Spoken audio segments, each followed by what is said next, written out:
Bom, pessoal, então, boa noite a todos. Hoje a gente tem o prazer de receber o professor Dr. Carlos Martins Agra, especialista em dentística restauradora pela APCD de São Paulo, mestre e doutor em dentística pela Faculdade de Odontologia da USP, coordenador dos cursos de dentística do SENAC de São Paulo. E uma pessoa que eu tenho o prazer de dizer que é um grande amigo e uma pessoa que admiro muito. Espero que vocês aproveitem bastante a aula dele. Com a palavra, então, o professor Carlos. Salão, obrigado. Já disse isso antes, mas eu queria reiterar agora que está sendo gravado, né? O quão feliz eu fico de poder participar desse teu projeto. Acho que é uma iniciativa muito interessante, muito louvável. A gente ter essa possibilidade de, com gente tão bacana, né? Tirando a minha pessoa, gente tão bacana, falando a respeito de vários temas.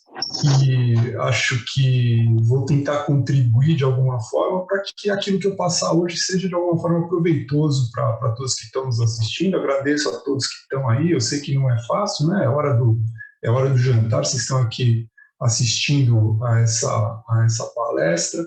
E já de saída, eu gostaria de dizer para vocês que eu fico à vontade para responder dúvidas na medida em que elas existam. O Marcelo ele já se prontificou tá dando uma fiscalizada no chat e passar alguma intervenção que vocês queiram fazer durante a palestra, ou aqueles que eventualmente queiram falar, intervir durante a aula com voz, também não tem problema nenhum, vocês podem ficar à vontade.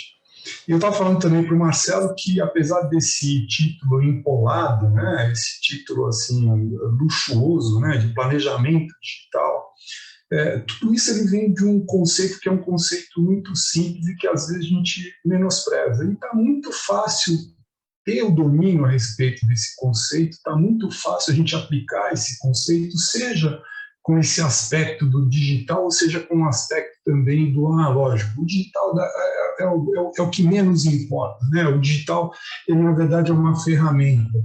Esse digital, ele não faz com que o meu preparo ele seja mais fácil ou ele seja mais difícil, ele não faz com que a necessidade do meu conhecimento seja maior ou seja menor, ele na verdade é só um instrumento que a gente aplica e que, em certa medida, nos facilita muito o resultado do tratamento. Então, é até uma coisa engraçada, né? Um grande amigo meu, ele teve que passar por uma intervenção, um câncer de próstata, e ele tinha a opção de passar com um cirurgião extremamente renomado que não usava a técnica robótica.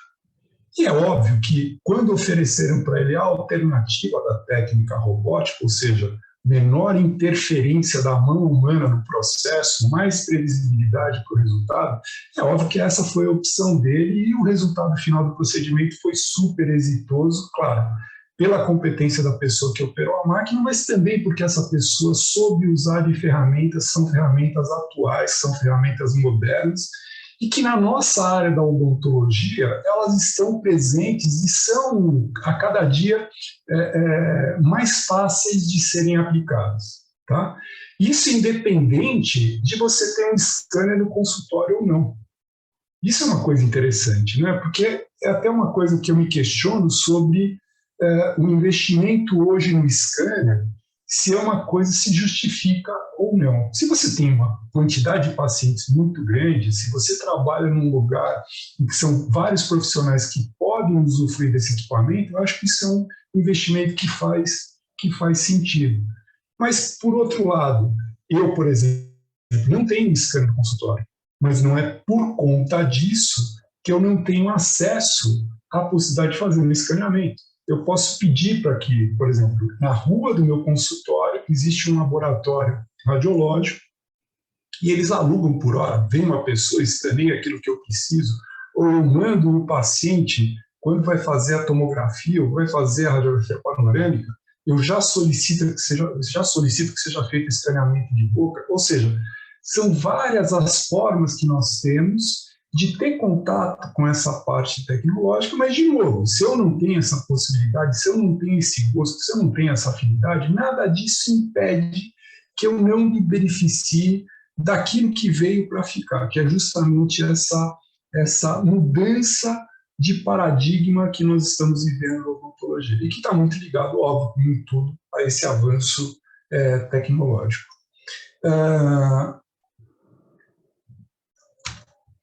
Apareceu uma mensagem aqui, Marcelo.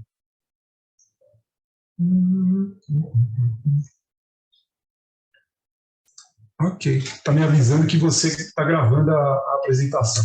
É isso, é por isso. Ele bloqueou aqui, tá?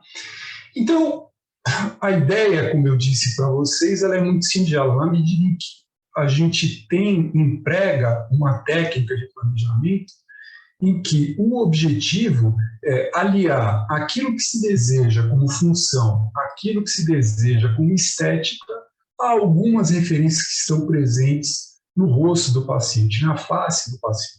Então, dentro dessa perspectiva, aquilo que eu vou mostrar para vocês hoje é como a gente consegue ter essa integração, como a gente consegue puxar informações da face, que são informações importantes, não só para determinar a estética, mas muitas vezes também para determinar a função.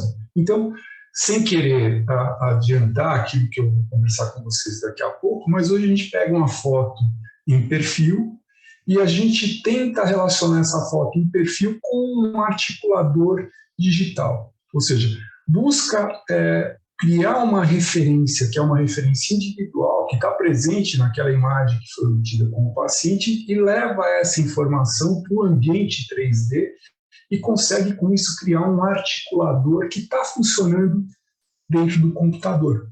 Tá? Então, para isso eu preciso dessa foto em perfil, ou, eventualmente, eu posso fazer um escaneamento de face do paciente. Aí eu falo assim, como assim, escaneamento de face? Isso é uma coisa do outro mundo, isso é uma coisa inatingível. Não. Se vocês atentarem, alguns dos telefones celulares que são vendidos na atualidade, os top de linha, eles já dispõem dessa possibilidade de você fazer um escaneamento de objeto. E você pode ter a cabeça do paciente com o objeto que vai ser escaneado. E depois você vai pegar essa informação que vai conseguir integrar essa informação com aquilo que é a informação da tomo, a informação da foto 2D, a informação do escaneamento intrabucal. Então, tudo isso agora está convergindo nesse ambiente digital de uma forma bastante precisa e interessante. Tá bom? E eu vou conversar com vocês um pouquinho a respeito dessas ferramentas. Por quê? Porque a validade dessas ferramentas é nos ajudar a que essa frase seja algo que faz sentido. Ninguém planeja errado, né? Mas a gente acaba errando quando não planeja. E a nossa perspectiva de planejamento, ela mudou muito ao longo do tempo. Então, eu me lembro que durante várias turmas de especialização, na PCD, no SENAC, o que nós tínhamos como referência de planejamento de tratamento estético para os pacientes era isso, um jogo de radiografias periapicais e um modelo de gesso. E nesse modelo de gesso, a gente buscava imaginar aquilo que talvez fosse o melhor em termos de resultado de restauração, de reabilitação para esse paciente. A precisão disso realmente ela é muito baixa, ela é muito pequena. Tá bom? E essa ideia de trabalhar no pouquinho, de trabalhar dente a dente, acaba fazendo que nós cheguemos numa situação como a situação desta paciente. Né?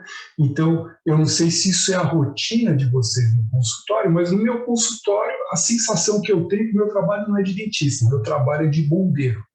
Então, o paciente ele vem com uma demanda, normalmente refere-se à dor, refere-se à falha num elemento, e a necessidade de fazer uma restauração, e a gente vai atendendo esse paciente ao longo dos anos, os problemas vão surgindo, vão se repetindo, nunca há a possibilidade de você colocar a bola no chão e falar assim, vamos pensar uma solução que seja uma solução completa para o seu problema. Não, na verdade, seja por uma questão de tempo, mas principalmente por uma questão econômica, muitas das vezes o nosso papel é o de acabar apagando um incêndio localizado aqui, outro incêndio localizado lá.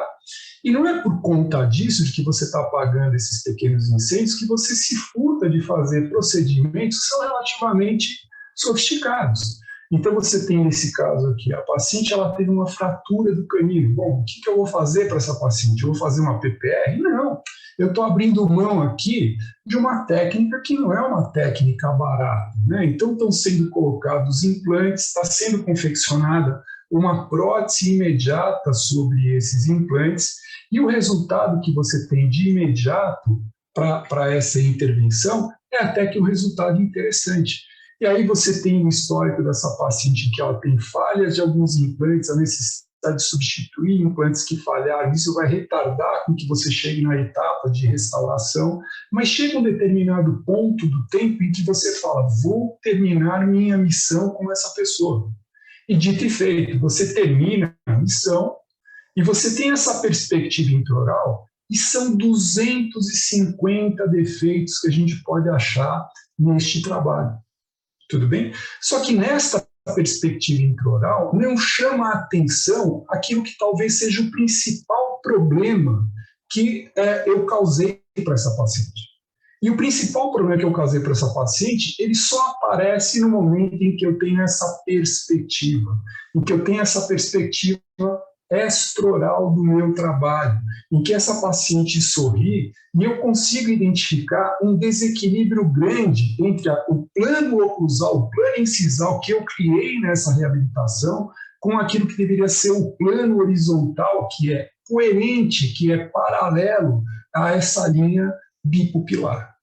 Tudo bem? Então, eu posso ter acertado dente a dente nos procedimentos que foram feitos. Só que quando eu vejo o todo, eu vejo que esse todo ele foi influenciado justamente dessa minha perspectiva, de estar resolvendo um problema por vez, apagando fogos, e na medida em que eu chego ao resultado final, eu vejo que aquilo que eu estou oferecendo como resultado para a paciente é algo que me desagrada e que também desagradou a paciente. Eu vou aproximar essa foto e fica mais patente essa discrepância em relação àquilo que deveria ser o plano estético desses dentes com aquilo que foi obtido.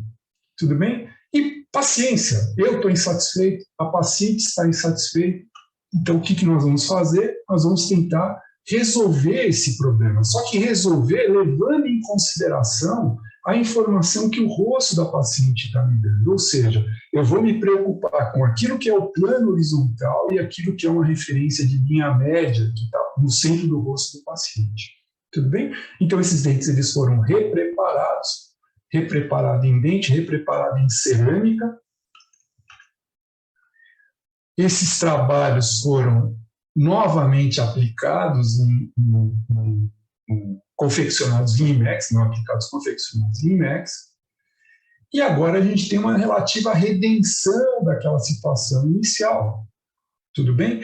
E por que isso melhorou? Porque agora eu trouxe uma relativa harmonia na disposição, no tamanho, na proporção entre os dentes, com essa linha imaginária, com esse arco imaginário que traz esse aspecto mais agradável para o sorriso do paciente.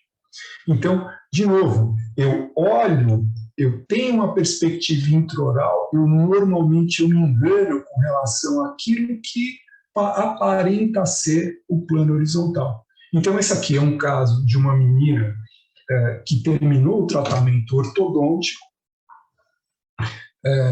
houve aí, na remoção desses bractes, provavelmente alguma coisa como, a gente diria, uma baitiatrogenia, mas não vem ao caso, né? O que importa aqui é que ela apareceu no curso do SENAC, para que fosse resolvido esse aspecto estético desses dentes anteriores.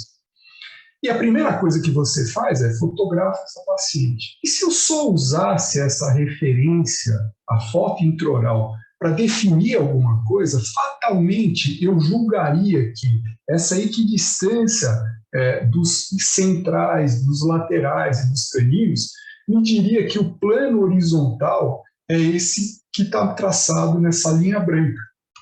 Mas, na verdade, quando eu faço a observação da face da paciente, e uso como referência não essa imagem intraoral, mas aquilo que está indicado pelo plano bipupilar, eu vejo que eu erraria muito se eu trabalhasse com essa referência intraoral do que é o plano horizontal. Então, há uma distinção grande entre aquilo que a linha interpupilar está me indicando como sendo o plano horizontal, com aquilo que eu estou vendo dentro da boca. Essa foto, ela traz de uma forma mais dramática essa diferença entre aquilo que a gente vai chamar de plano horizontal real versus aquilo que a vista, a perspectiva intraoral está nos revelando. Bom, se isso vale para o plano horizontal, isso também vai valer para a linha média. Quando eu tenho essa perspectiva intraoral, é óbvio que aqui eu vejo essa linha média como sendo algo que está passando entre os incisivos centrais. A linha média dental está mais ou menos coerente nessa perspectiva intraoral. Mas se o plano horizontal está errado, é óbvio que a linha média também está errada. E aí, de novo, né, se eu tinha aquela perspectiva de que o plano horizontal estava torto, é óbvio que essa minha linha média harmônica com a linha média facial também apresenta discrepância. Então, por que a gente acaba sendo mais feliz na realização desse tipo de procedimento? Porque na perspectiva de poder aplicar a informação da foto da face, essa foto nos traz informações valiosas que vão determinar que nós façamos esse tipo de planejamento. Tudo bem? E o que é esse planejamento?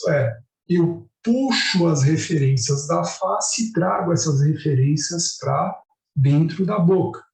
E dentro da boca, eu consigo, a partir dessa primeira informação, estabelecer linhas, estabelecer proporções, estabelecer dimensões que vão fazer com que esse trabalho restaurador se torne algo muito mais previsível. Tudo bem? Essa previsibilidade, ela é interessante, ela é uma ferramenta muito legal de comunicação com o paciente, e este esquema que eu estou mostrando aqui para vocês é o que é o corriqueiro, que a gente termina fazendo sempre no PowerPoint. Então, a gente faz tem um jogo de imagens, né? 13, 14 imagens que são colhidas do paciente, e a gente utiliza essas imagens justamente para construir o racional daquilo que vai ser a nossa proposta de tratamento. E a partir do momento que você elabora esse trabalho, você, na verdade, economiza muita saliva. Por quê? Porque caso eu fosse explicar para essa paciente aquilo que eu gostaria de fazer com relação aos dentes dela, primeiro, eu não tenho essa clareza, essa capacidade de passar essa informação verbalmente para uma pessoa. Segundo, ela provavelmente faria assim com a cabeça, porque você não quer parecer também ser uma pessoa burra e ignorante, certo? O que acontece é que normalmente essa falta de comunicação objetiva, essa perspectiva de que você acha que está explicando e a pessoa está achando que está entendendo, pode no final do tratamento trazer frustração para você e para o paciente.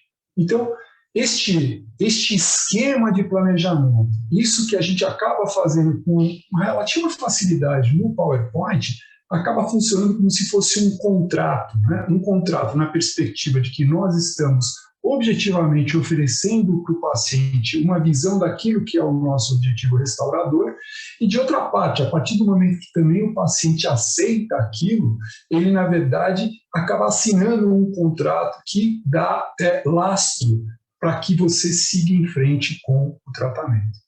E que diferença faria eu seguir essas referências do plano horizontal ou não? Ela seria significativa? Em alguns casos pode ser mais significativa, em outros menos significativa. Tudo bem?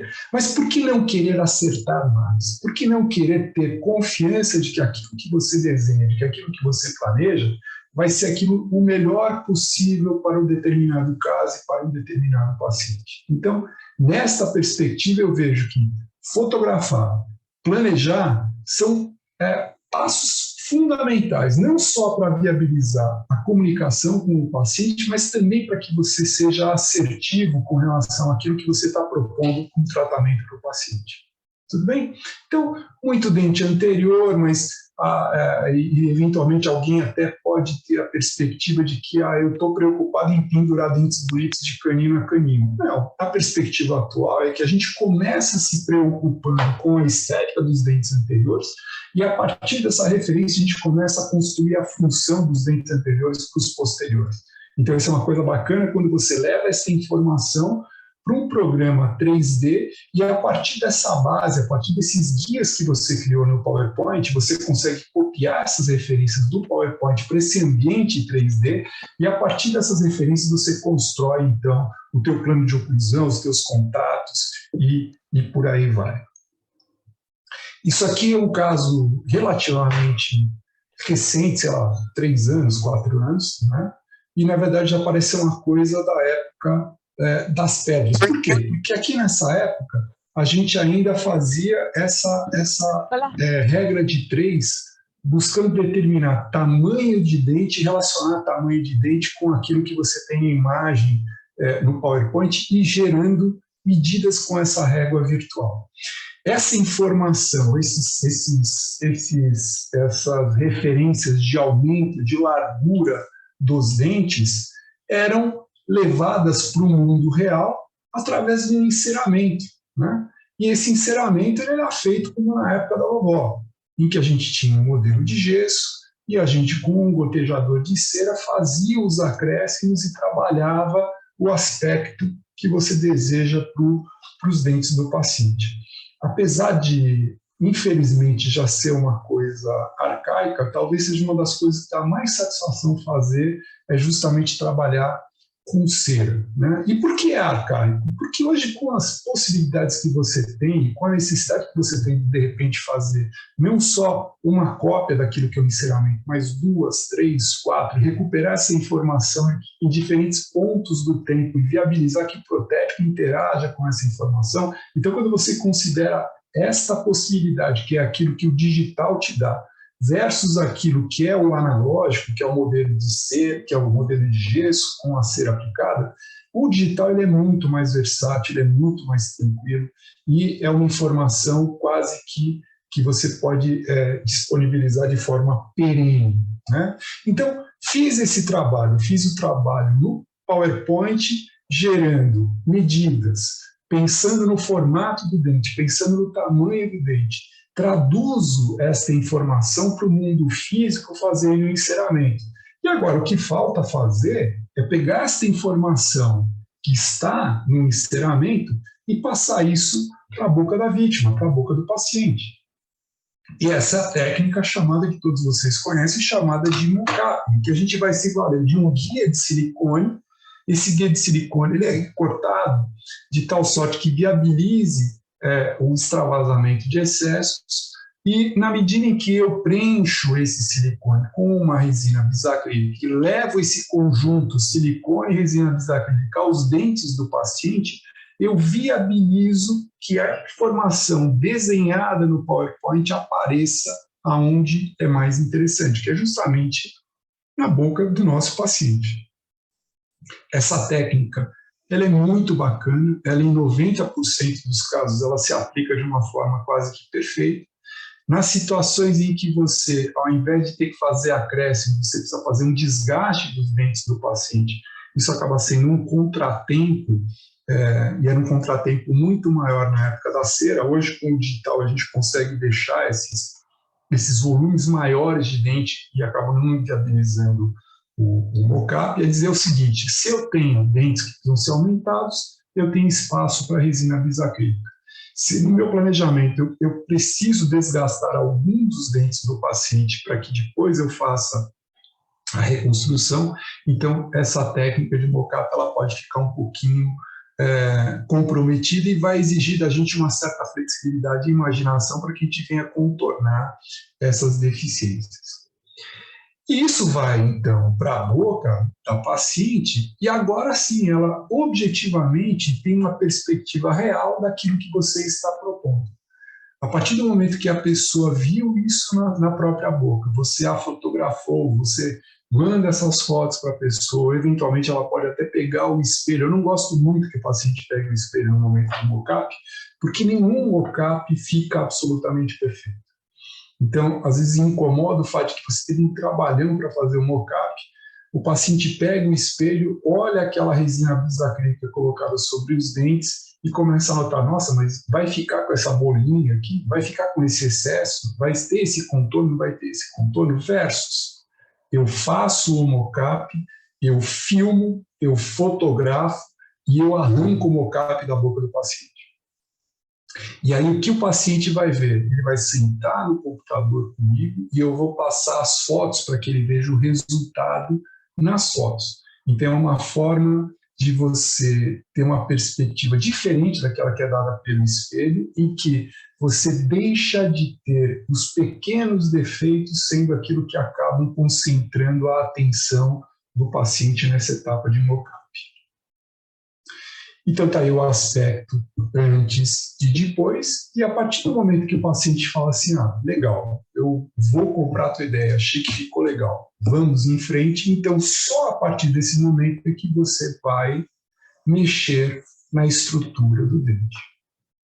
E aqui no caso, uma paciente, como eu já disse, que foi atendida num curso, que tinha uma restrição com relação à possibilidade de pagar uma restauração feita de cerâmica, e o que foi feito aí foram facetas de resina, feitas com a resina Z350, coladas com a resina Z350, e isso trouxe um resultado que foi bacana. Foi bacana no sentido de permitir uma boa integração dessas restaurações com o dente do paciente, e também o que se mostrou muito legal foi o grau de satisfação que depois essa paciente demonstrou com o trabalho colocado em boca.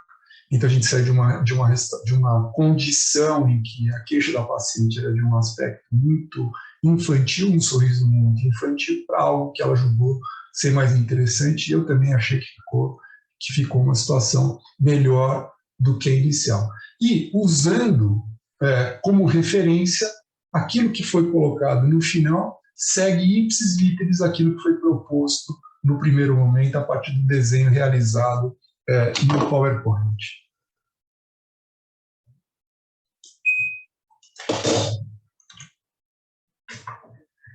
E está aí, então, o aspecto final e a mensagem que fica, que é: essa abordagem traz muita previsibilidade ao nosso resultado de tratamento. E essa previsibilidade, ela é importante na comunicação nossa com a paciente, com o paciente, na comunicação nossa com o técnico de prótese dental, quando for o caso, infelizmente nesse caso não foi o que aconteceu. E também é muito importante no sentido de você, a pessoa que faz esse planejamento, ser a pessoa que acaba tendo uma ferramenta muito bacana para conversar com o implantodontista, para conversar com o ortodontista, para conversar com o periodontista, para conversar com N outras especialidades que podem usufruir da qualidade que é dada por esse tipo de informação gerado no computador. Tudo bem? Da cabeça. Num primeiro momento, esse paciente vai estar afastando os lábios e eu vou ter a possibilidade de fotografar o rosto e fotografar também o aspecto intraoral. E assim que eu acho que essa foto está legal, eu peço para que, sem que ele mude a cabeça de posição, eu peço para que ele remova esses afastadores, abaixe a mão, e aí eu faço a segunda foto, que é essa foto do paciente sorrindo.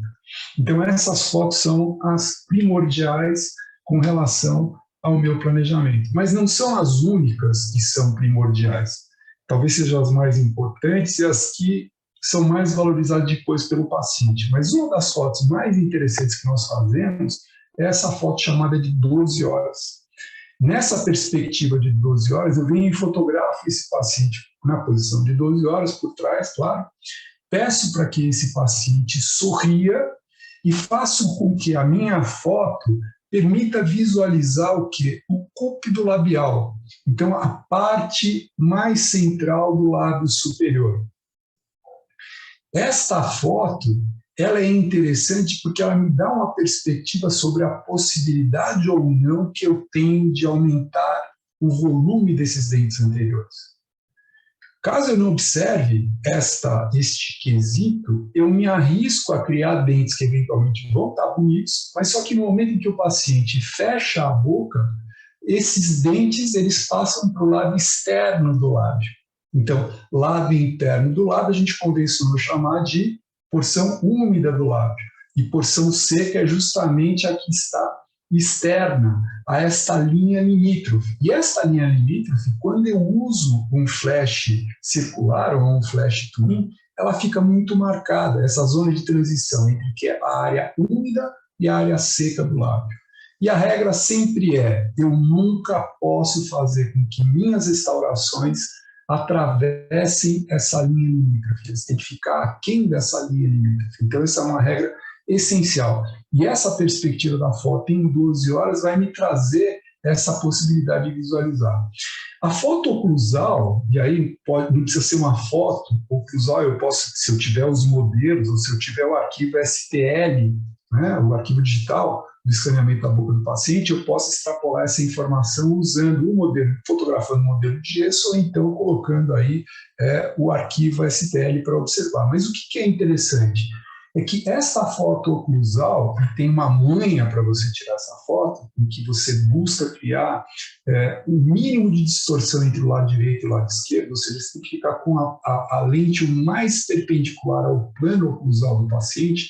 Essa foto oclusal te mostra onde está a ráfia palatina, que é outra referência que a gente tem, além da visualização da linha média facial. A ráfia palatina também é uma referência importante para a gente com aquilo que seria a linha média do paciente. Então, na verdade, nenhuma foto isoladamente ela é capaz de, por si, fazer com que você chegue a uma conclusão a respeito de uma referência anatômica. Mas, na verdade, a soma dessas diferentes fotos faz com que você consiga construir uma base sólida para determinar esse teu planejamento. Outra foto que é fundamental é a foto em que o paciente aparece em repouso. Então, a gente chama essa foto de M. Você pede para o paciente para ficar falando a letra M, M, M, M, M, M, M, sucessivas vezes, e depois que ele está cansado de falar o M, você pede que ele pare de falar o M, toque os lábios e respire suavemente pela boca. No momento em que você pede para que o paciente faça isso, você tem uma perspectiva real daquilo que está aparente nessa posição de repouso do paciente. Por que é importante essa posição de repouso do paciente? Porque, na verdade, quando você começa a falar ou termina de falar, você acaba nessa posição de repouso. Durante a grande parte do dia, as pessoas vão te ver, as pessoas vão interagir com você, e vão visualizar você nessa posição de repouso dos lábios. E se eventualmente os teus dentes não têm um comprimento adequado, o teu interlocutor ele pode ficar com dúvidas sobre se você tem dentes superiores ou não. Então, isso é um quesito muito importante na definição do comprimento desses dentes. Muito bem. Cheguei à conclusão que eu tenho que fazer um aumento no comprimento desses dentes. Aí vem a questão da oclusão, né? Se eu vou criar uma sobremordida significativa, eu já tenho que começar a pensar que essa minha interferência nesses dentes anteriores, ela tem que se refletir também num aumento de dimensão vertical dos dentes posteriores. Então, vocês vejam que, apesar do enfoque que a gente dá no primeiro momento a essa parte estética, ela não está em nada descolada daquilo que é o necessário que nós façamos nos dentes posteriores para que esse nosso trabalho estético, bonito, não seja uma iatrogenia. E aqui já a perspectiva mais moderna daquilo que a gente faz hoje, que é justamente empregando o escaneamento, empregando os softwares 3D para a realização do planejamento. Tanto que, hoje em dia, a gente não tem mais essa régua virtual. Na verdade, o que eu faço é trabalhar com a sobreposição de imagens na própria tela do computador. Então, eu coloco a tela do PowerPoint semi-translúcida sobre o software que eu vou estar utilizando por trás, e isso me cria uma perspectiva muito fidedigna daquilo que eu preciso dar no programa 3D a respeito de tamanho, de proporção, de dimensão e tudo mais. Poxa, então você está falando de uma coisa aqui que não é só eu fotografar, não é só eu mexer no PowerPoint, eu também tenho que mexer num programa de edição de CAD? Não, não tem. Tá? Se você oferecer essa informação, hoje os laboratórios de prótese têm total condição de estar fazendo a integração desta informação 2D dada no PowerPoint com o software que eventualmente ele use, que ele tem à disposição no seu laboratório. Então, a nossa função, aquilo que realmente é mais complicado terceirizar, é a realização das fotos. É por isso que eu bato tanto no curso que os alunos eles saiam do curso tendo uma perspectiva, um treino bom de fotografia, tá bom? E se além disso conseguirem, tiverem a mãe de mexer no PowerPoint, melhor. Ah, não tem? Você terceiriza isso, tudo bem? E a última etapa, que é essa etapa de manipulação dessa informação no ambiente 3D, isso é uma coisa que o dentista pode fazer, mas que está muito mais para o perfil atual das pessoas que trabalham com prótese dental. Tá? Então, um dos caras mais assim, visionários com relação à possibilidade de você usar essas ferramentas digitais, para o meu espanto, né? Quando eu fui conversar com ele, ele não era um técnico prótese dental, ele na verdade era um designer gráfico. Então ele estava usando a habilidade dele de conhecimento desse mundo tridimensional dentro do computador, aplicando a prótese, né? Ele tinha essa formação de design, depois foi fazer a formação de técnico em prótese dental, e isso abriu uma perspectiva para ele bastante interessante. E ele não é a exceção, né? Então são vários os laboratórios de prótese hoje que têm demanda por esse tipo de jovem que tem essa formação mais ampla do que pura e simplesmente a do metal, do gesso, da cera, da resina da cerâmica.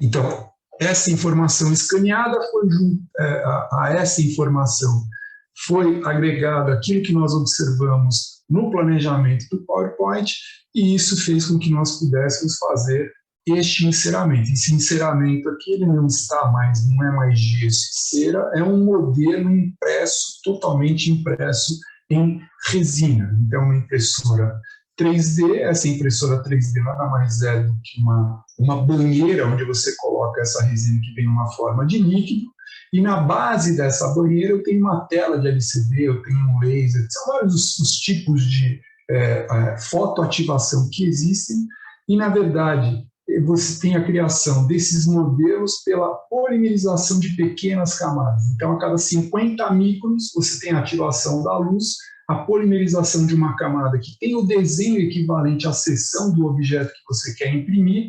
Passada essa etapa de polimerização, é como se fosse um elevador que sobe 50 microns, forma-se um novo desenho na tela dessa impressora, existe a polimerização, de novo, sobe o elevador mais 50 microns e assim sucessivamente você vai fazendo esse processo de impressão, tá bom?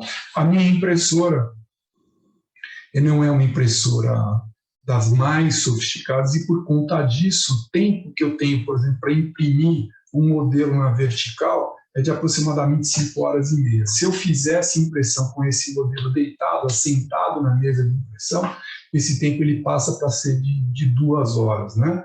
Agora, impressoras mais potentes, impressoras inclusive com um punch mais profissional do que as minhas, porque eu, na verdade, tenho isso para meus pacientes, né? Então, a minha demanda não é uma demanda que justifique ter um equipamento maior, mais potente, mas quando você tem a necessidade de ter uma produção maior, você tem modelos de impressora que vão atender essa necessidade de uma forma bastante satisfatória e um tempo de impressão que, se na minha demora 2 horas para imprimir um modelo, eventualmente uma mais sofisticada, ela vai conseguir fazer a impressão desse modelo em 20, 30 minutos, tá bom? O que é um tempo bastante razoável quando você tem essa impressão 3D. Agora, o que é legal? Gesso, cera, eu desgraçadamente deixo isso cair no chão. O que eu faço? Eu choro, não é isso? Maravilha. A minha versão digital, eu imprimi isso, beleza? Deixei isso cair no chão. É mais difícil quebrar, mas quebrou, o que eu vou fazer? Ou eu perdi, ou eu não sei onde está. Eu aperto mais uma vez o botão e mando a impressora imprimir mais um modelinho para mim, e todos somos muito mais felizes do que fomos anteriormente. Então está aí a perspectiva do antes e a perspectiva do depois, também paciente de curso, só que esse daqui foi restaurado com restaurações diretas em resina composta, né? Que é aquilo que é mais bacana no sentido de você não criar iatrogenias, fazer desgastes desnecessários, em especial em pacientes tão jovens, tá bom?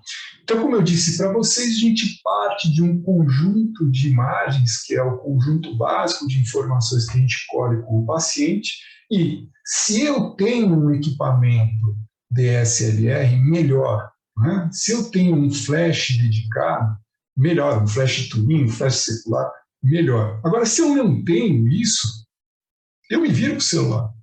Óbvio, se é um celular mais qualificado, óbvio que a qualidade da imagem provavelmente vai ser melhor que um celular mais simples. Mas mesmo assim, se eu tenho um celular mais simples, eu vou fazer fotos que vão me gerar informações que são infinitamente maiores, melhores e úteis do que se eu não fizer foto nenhuma. Então a ideia é, entre uma foto ruim e não ter foto, eu quero a foto ruim. Agora, eu fiz a foto ruim, eu tenho como melhorar essa foto? Maravilha. E se eventualmente eu consigo gerar essa informação usando um equipamento semiprofissional, melhor ainda. Tudo bem? Mas a falta de equipamento fotográfico não justifica a ideia de que, por conta disso, você não pode fazer esse tipo de planejamento. Pode, pode. Então, a sequência de fotos, né, são fotos em que a gente tem a posição de repouso, que é a foto do M, que eu conversei com vocês, o I, em que eu busco criar a máxima extensão desses lados, para determinar se esse paciente, se ele tem sorriso gengival ou não, ou seja, quando ele tem sorriso gengival, eu tenho mais um problema nessa reabilitação, porque além de eu me preocupar com a estética dos dentes, eu também vou ter que me preocupar com a estética do periodonto.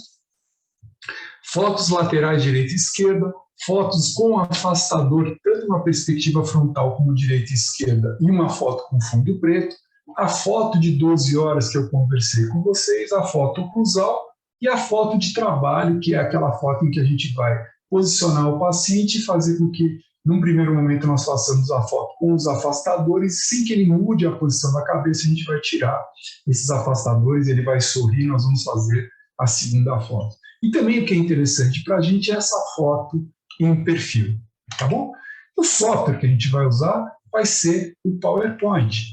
Eu vou passar para vocês, e talvez agora demore um pouquinho para carregar essa informação por conta da internet, mas a ideia, eu vou passar para vocês aqui um exemplo de como é feita essa montagem, da apresentação. Então, existe uma lógica, né? E essa lógica está voltada para explicar para o paciente o que é a posição de repouso, a importância dessa posição de repouso, depois as vistas em perfil, porque essa é uma perspectiva que o paciente não tem, ele sempre se vê numa vista frontal. E se ele eventualmente tem algo desagradável, que só está aparente numa vista lateral, ele não tem nem noção disso. Então essas fotos são interessantes para chamar a atenção do paciente se porventura houver algum tipo de desarmonia nessa vista oblíqua do paciente.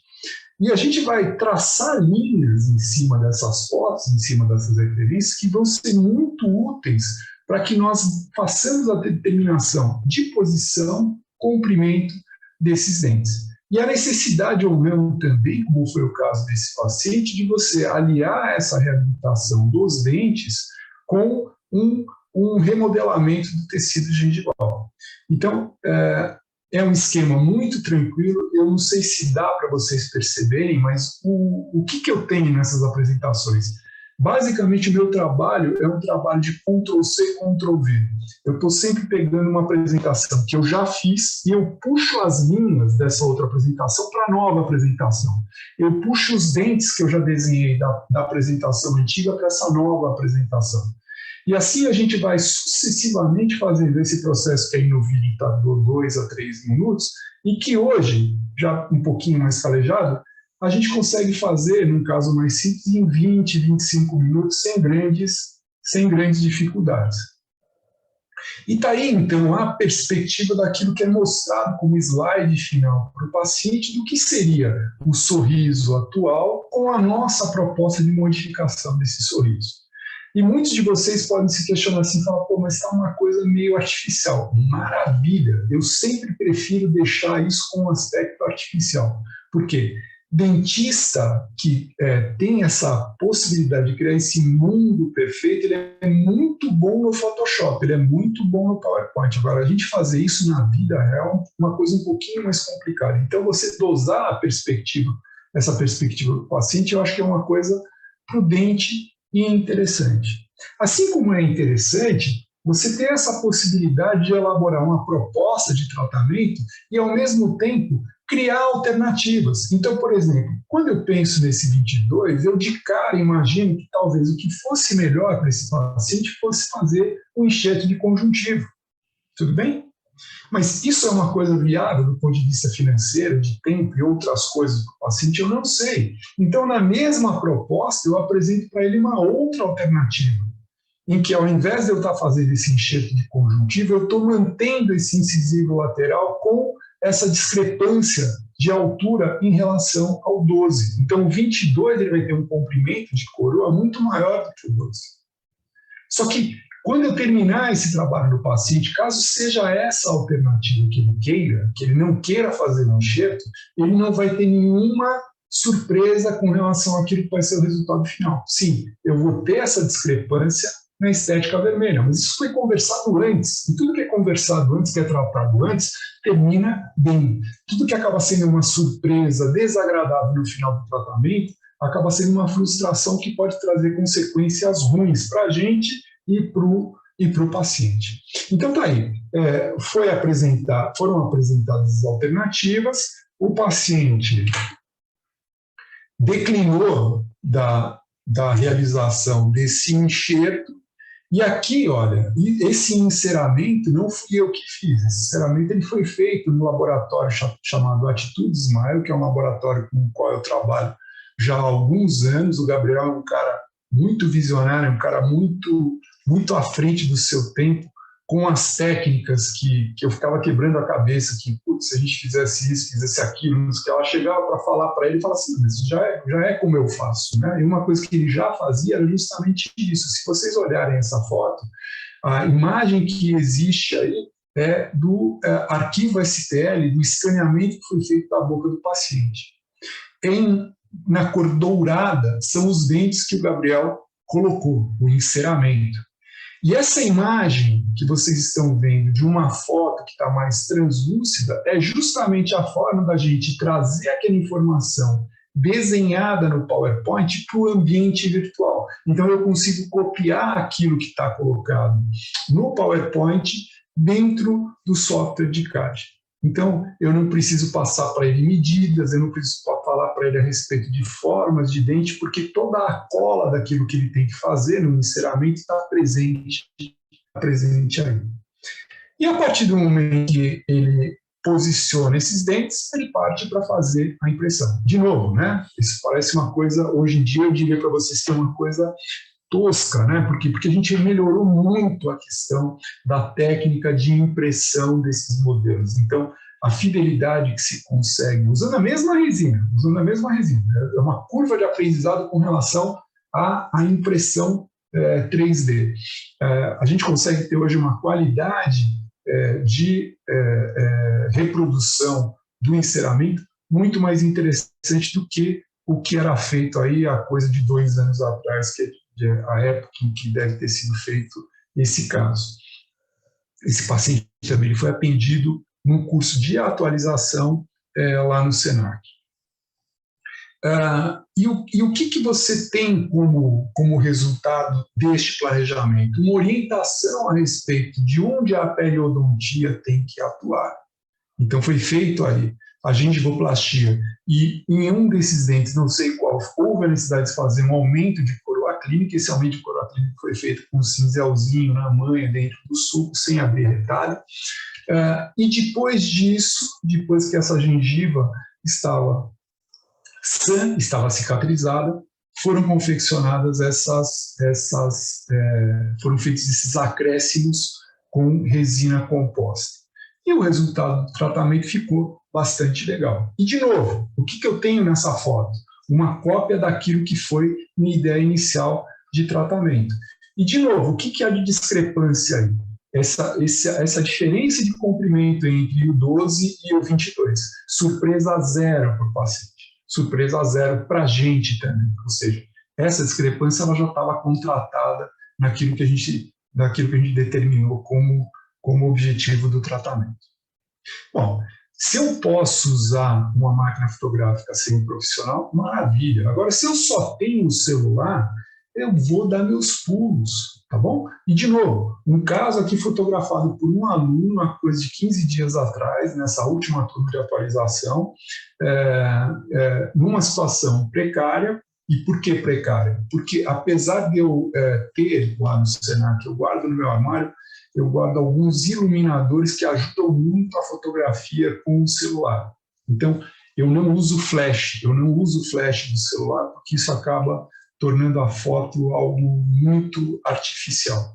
Ao invés de flash, eu tenho pequenos LEDs, pequenos painéis de LED, e esses painéis de LED eles são posicionados junto ao celular, eles acabam iluminando o objeto e o aspecto da foto fica muito melhor. Só que aqui não está sendo usado nenhum tipo de iluminação complementar, a não ser aquela que estava no ambiente, tudo bem? Tanto que o aspecto dessa foto, aí, quem manja de fotografia já está vendo a projeção de sombra que existe, ou seja, a luz está vindo de cima e o sulco nasolabial, tudo isso está projetando uma sombra bastante marcante, que é óbvio, que acaba sendo uma coisa não muito legal de se mostrar, mas é aquilo que você vai ter como resultado utilizando um celular.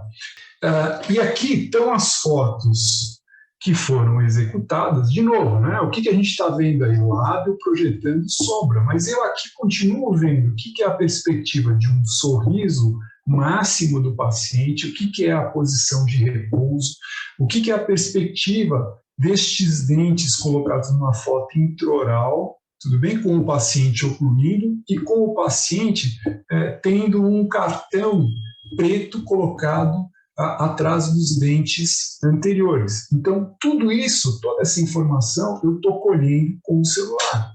Da mesma forma, minha vista em perfil, eu também estou conseguindo fazer o registro dessa informação com o celular. E aqui não tem refletor, não tem nada, tudo bem? Se eu usasse esses iluminadores, eu talvez tivesse uma qualidade de imagem muito bacana. Mas aqui, olha, é dizer para vocês que, sem nenhum tipo de rebuscamento, apenas com uma noção, uma perspectiva de como você tem que abordar o paciente, como você tem que fazer, dar um zoom no teu celular para conseguir a informação que você quer, como com o celular você consegue ter essa informação de uma forma bastante interessante e aproveitável para aquilo que são nossos objetivos. Então, uma perspectiva em perfil, em que você determina, às vezes com essa imagem, proporções, né? Então, os terços, os diferentes terços da face, se há esse equilíbrio, se não há esse equilíbrio, em pacientes mais idosos, essa perspectiva é interessante até para justificar, por vezes, por que você vai fazer um aumento de emissão vertical.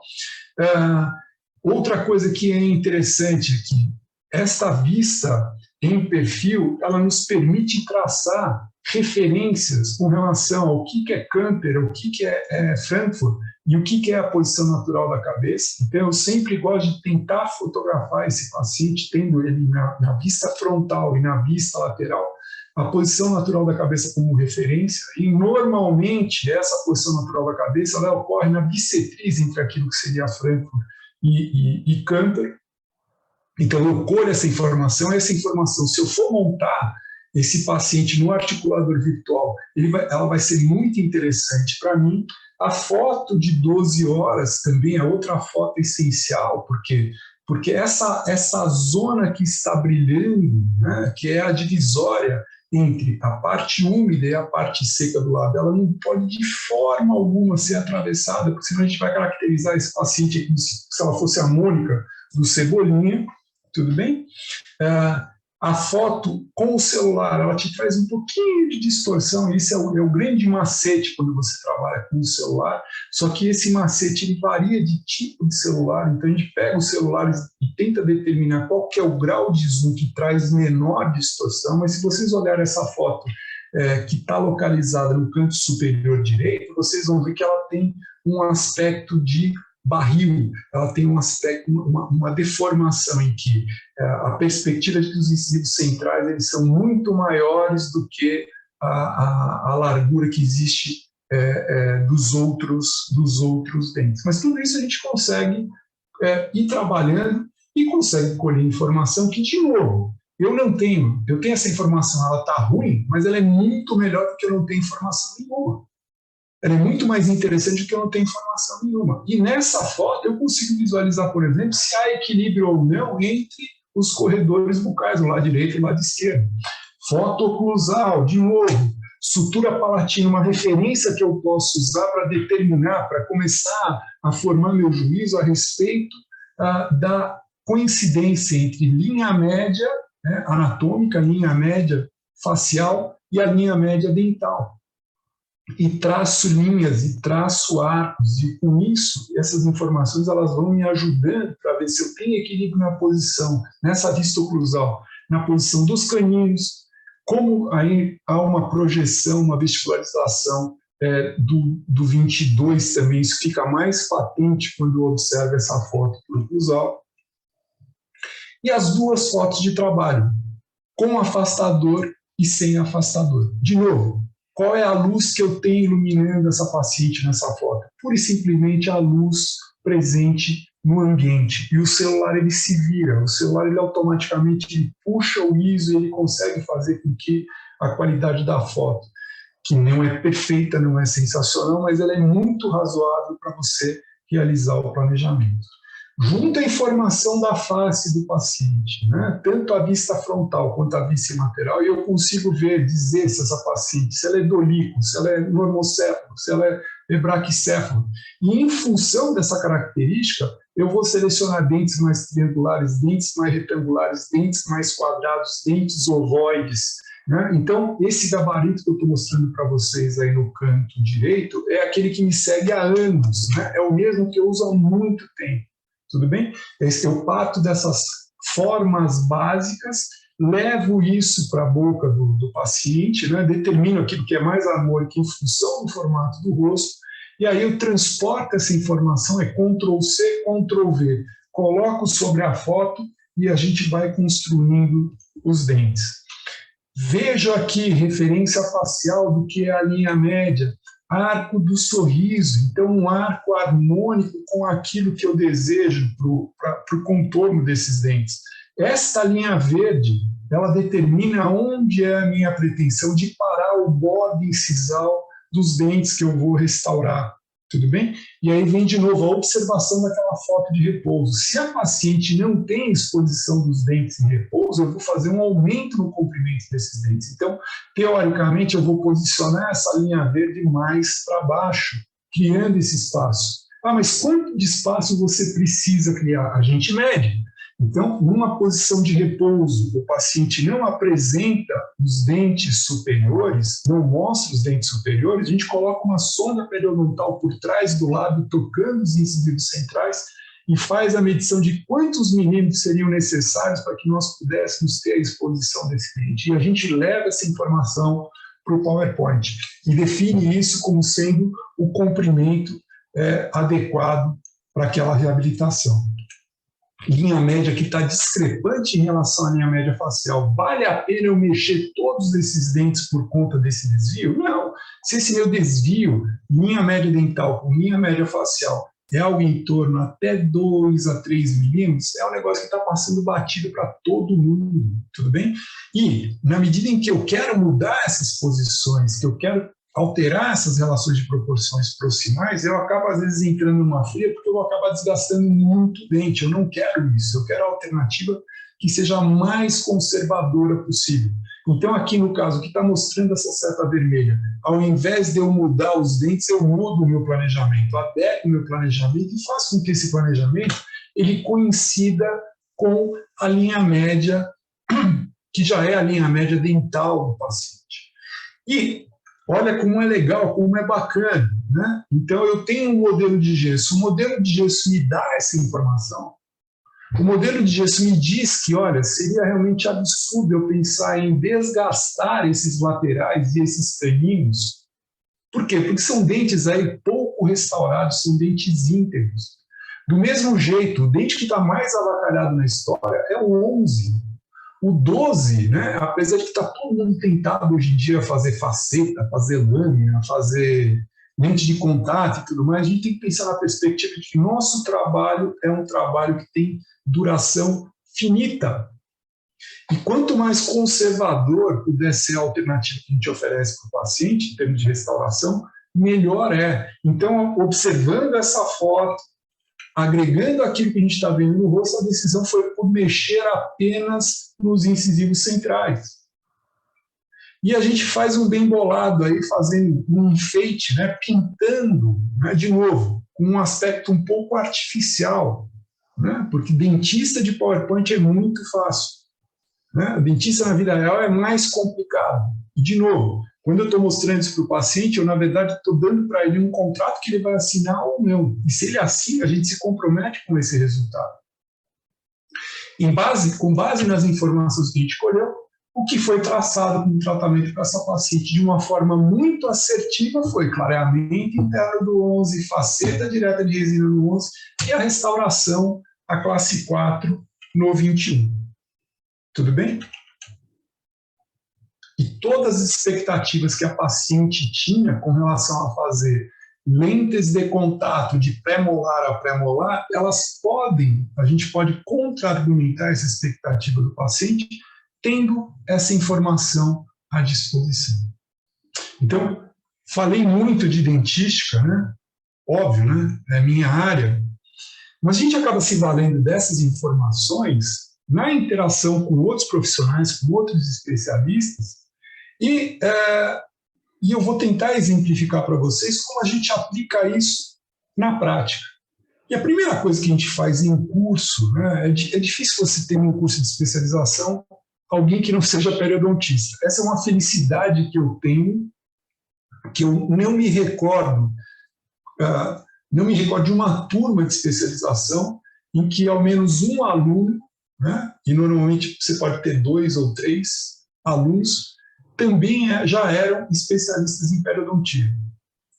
E com o advento do digital e da impressora e tudo mais, e vídeos no YouTube, isso aqui eu achei uma coisa muito legal.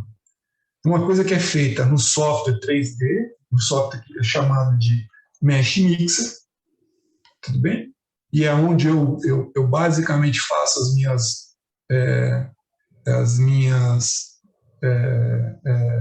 meus trabalhos, né?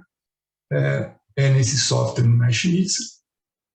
E eu consigo agregar aquela informação ditada pelo planejamento 2D, consigo trazer essa informação para esse software Mesh Mixer e eu consigo construir esse objeto que eu julgo que é muito, muito útil, que é um guia cirúrgico periodontal.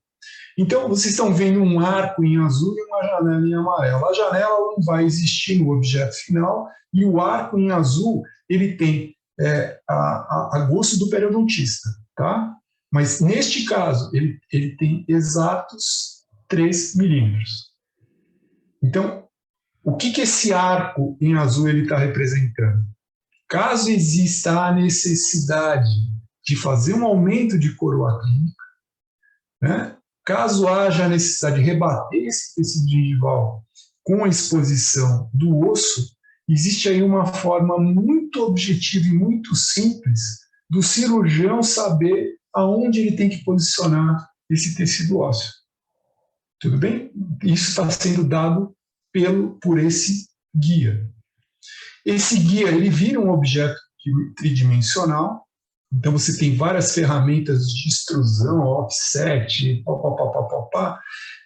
que te permitem criar este objeto 3D.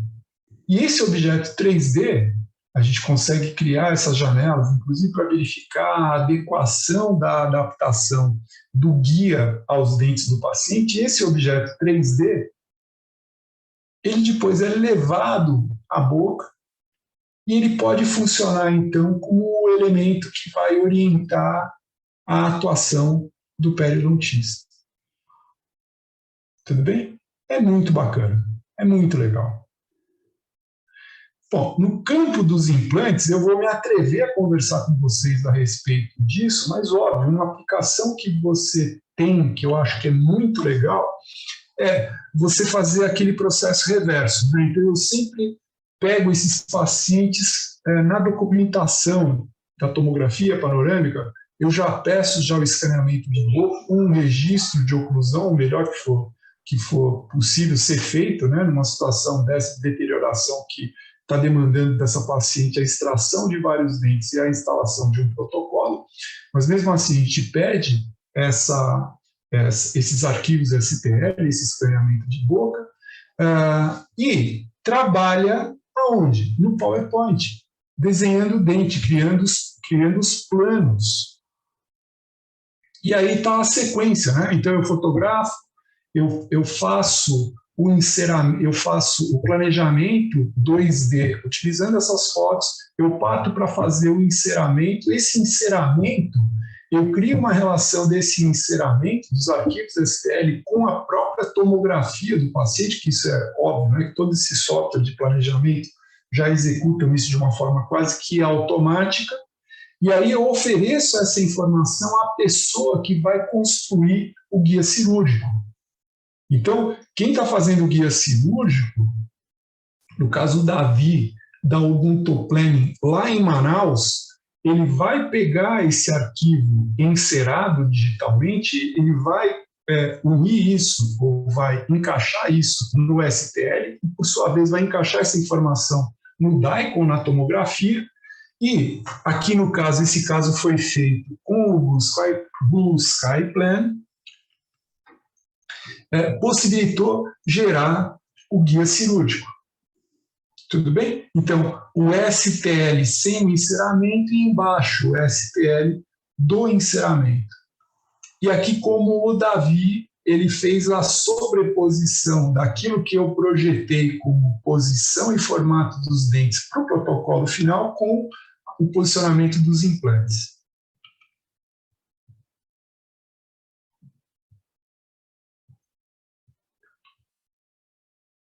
O Blue Sky ele faz umas imagens bem bacanas, né? Bem bonitinhas, né? E aí, gente, é a parte de vocês, a parte do sangue, né? Tudo bem? Mas tá lá, criou esse guia. Esse guia ele foi colocado levando em consideração não só onde havia disponibilidade de osso, mas já aquilo que eu pretendo que seja o aspecto final desse protocolo. Então está aqui meu primo operando, Antônio Liliane está operando, está colocando os implantes. E a gente e eu aqui estou me encarregando de oferecer para a paciente a prótese que vai parafusada a esses pilares mini-cônicos, e aí a gente tem um aspecto inicial e final dessa reabilitação. Tudo bem?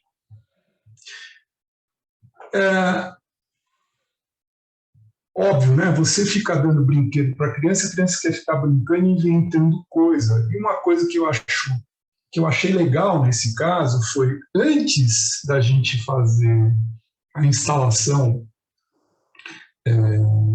do protocolo, do momento da cirurgia, uma característica dessa paciente é uma paciente que tem diabetes, e por mais que ela tente controlar as coisas, às vezes acabam saindo um pouco fora do protocolo. Então foi decidido que no caso dela seria feita a instalação dos implantes, e em um segundo momento a reabertura e depois a confecção da prótese. Então mantiveram-se em posição esses caninhos. E, de novo, né, pedir a tomografia, pedir a panorâmica, pedir os STLs, e em cima desse STL vamos brincar de fazer um enceramento e criar uma forma de experimentar esse enceramento em boca antes da cirurgia, até para saber se a gente tem condição de levar essa informação assim de uma forma mais, eu diria assim, mais interessante para o mundo físico. Então aqui, uma base de prova que eu criei em cima desse modelo, e em cima dessa base de prova eu colei, pendurei meus dentes. Então isso aqui vocês podem considerar que é um modelo de prótese parcial removível e ao mesmo tempo é um enceramento, um mock-up que eu vou poder provar em boca. Então, imprimo isso e eu consigo provar isso na boca do paciente. E aqui essa paciente já num segundo momento em que, ainda anterior à instalação dos implantes, mas terminada a fase da ortodontia, em que a gente conseguiu alterar o posicionamento desses dentes inferiores, que vai ajudar bastante o trabalho de reabilitação. Mas, de novo, agora eu tenho, então, essa informação que está validada naquilo que eu consegui observar na boca do paciente, e vou pegar essa informação e vou mandar de novo para o Davi. Só que o Davi agora não usa mais o Blue Sky. Agora ele está no Exoplan. Então está no software de planejamento da Exocad, que é o Exoplan. Tá bom? Mas basicamente é a mesma coisa. Basicamente é o mesmo processo. Basicamente é a mesma validação que a gente tenta fazer entre aquilo que está sendo projetado como posição final dos dentes do paciente com aquilo que é possível com relação ao posicionamento dos implantes, né? O relatório do Blue Sky ele fica mais bonito, né? Mas o Exoplan ele tem provavelmente algumas vantagens sobre o Blue Sky, e isso aí escapa da minha capacidade de argumentar com vocês. Mas está lá de novo, né? Então, toda essa informação ela foi agregada, ela gerou o guia cirúrgico, né? Está pinado o guia cirúrgico na boca do paciente.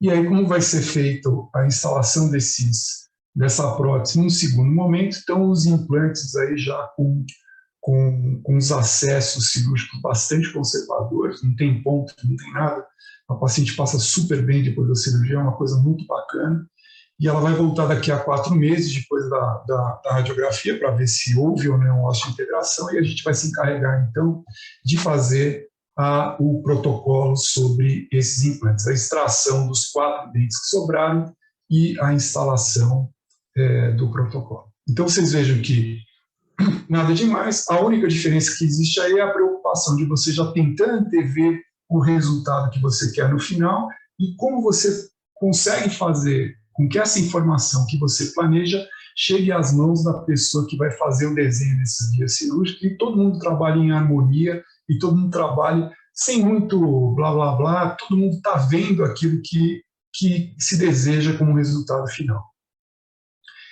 Bom, o mesmo processo é óbvio que a gente vai aplicar para a ortodontia, né? Então, essa paciente, ela chegou no consultório com esse aspecto de deformação, ela já era uma paciente ortodôntica de muitos anos de profissional, mobilidade severa de vários dentes, e o meu parceiro, que se chama Matheus Medeiros, que é ortodontista, ele bateu no peito e falou: desenha aí que nós vamos levar esses dentes para a posição. Tá? Então está aí o desenho do planejamento, beleza? Então eu estou dando para o Matheus uma referência daquilo que eu gostaria que fosse a posição final dos dentes ao término da ortodontia.